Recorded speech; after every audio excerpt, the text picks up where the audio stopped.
Et Madame Cherubini, vous le créez comment? On va acheter une petite taille, ensuite on va se poser, on va trouver un bifort chez n'importe qui, il faut juste un endroit au chaud. Et puis ensuite on tisse. Ce serait plutôt on fait un before avec de la musique et tout, et puis après moi je préfère les soirées techno au motel Gravière et Usine. Et puis voilà. Et vous allez ensemble? Et ouais, on va ensemble et c'est cool parce que tu croises beaucoup de monde que tu connais ou des trucs comme ça. Ça j'aime bien. Fantaisie. Qu'est-ce que vous pensez du cours de Madame Ney? Je sais pas énormément. Je sais qu'il y a des gens qui ont hurlé dessus, mais bon, elle a fait des actions militaires, donc tout le monde hurle sur les policiers qui font des actions militaires. Après, plus, je sais pas.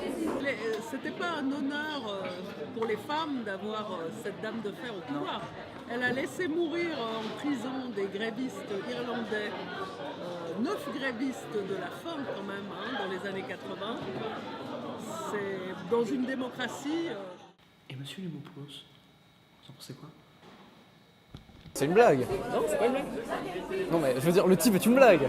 Ah, le type est une blague. Tu trouves que le type c'est une blague? Bah, c'est même pas lui qui dirige la Corée du Nord pour l'instant. Là. Les deux tiers du pays sont encore fixés sur son père. Ouais. Limite même lui, il est en mode oui, voilà, papa, il était génial. C'est une conséquence historique de la perte du pouvoir qu'ont subi les Blancs aux États-Unis et tout simplement une peur qui résulte d'une anxiété à cause des conséquences économiques aux États-Unis actuels.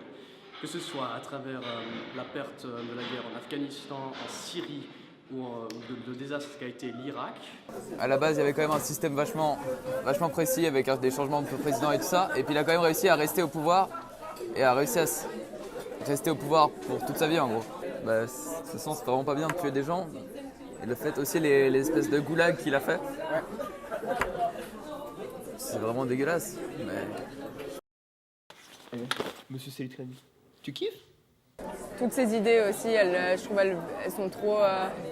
C'est comme si lui, il avait une idée, tout le monde devait respecter ce qu'il dit. Vu que maintenant il est président, il a raison et tout le monde a tort et qu'il peut vite changer les choses. Et je pense qu'il va avoir des conséquences importantes par rapport à ça et que ça a fait peur beaucoup de personnes, je pense. Ça fait peur et vaut mieux en rire. Mais oui. D'accord, vaut mieux en rire. Mais oui. Voilà, ça donne quand même des inquiétudes pour la jeunesse actuelle et pour le monde en devenir. Ah mais je ne pense pas, je sais que c'est un dictateur. Moi je pense que c'est une honte. C'est une honte. C'est une honte qui montre un niveau, je sais pas, assez bas quand même. Je suis très inquiète, voilà. C'est de la dictature hyper autoritaire standard, gère mal son pays, il s'offre des palais, il emmerde les gens et il a une arme nucléaire pour faire un peu chier les gens. Ok. Ça fait peur et vaut mieux en rire. Mais oui. D'accord, vaut mieux en rire. Mais oui. Voilà, ça donne quand même des inquiétudes pour la jeunesse actuelle et pour le monde en devenir. Pour à l'élection d'un personnage comme ça, quoi, aussi inculte, aussi qui libère la parole raciste, sexiste, tout le pire est libéré. Et après, les gens pensent qu'on peut s'exprimer comme lui avec une grande aisance.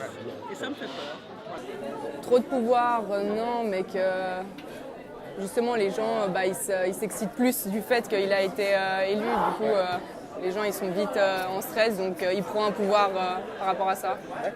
Et il est inculte, ce monsieur. Monsieur Roland, vous aimez bien? On est presque au niveau du méchant de film avec lui. Parce qu'en soi, le mec, c'est un salopard, il fait ses militaires, il a des armes nucléaires prêtes pour essayer de faire un peu la menace, il fait tout le jeu géopolitique possible, il détend le pays et tout ce qu'il veut. Et derrière, son peuple l'adore. Ouais. C'est quoi, lui? Donc, D'accord. et parce que le type est un salopard et en plus il est compétent. Tu vois, Mais pourquoi c'est un salopard? Alors, entre la loi qui permet à un mari de frapper sa femme et ses enfants, la chasse aux homosexuels, je vais me dire vite fait qu'il c'est assez moyen, les libertés individuelles qui n'existent pas, les opposants politiques qui se font assassiner, le fait qu'un tour il est président, puis après il est Premier ministre, après il redevient président, après il redevient Premier ministre. C'est un tsar moderne. Ça pue la dictature absolutiste. Dans le sens où, à la base, il y avait quand même un système vachement précis avec des changements de président et tout ça. Et puis il a quand même réussi à rester au pouvoir et a réussi à rester au pouvoir pour toute sa vie en gros. 2 mots pour décrire Tomicic?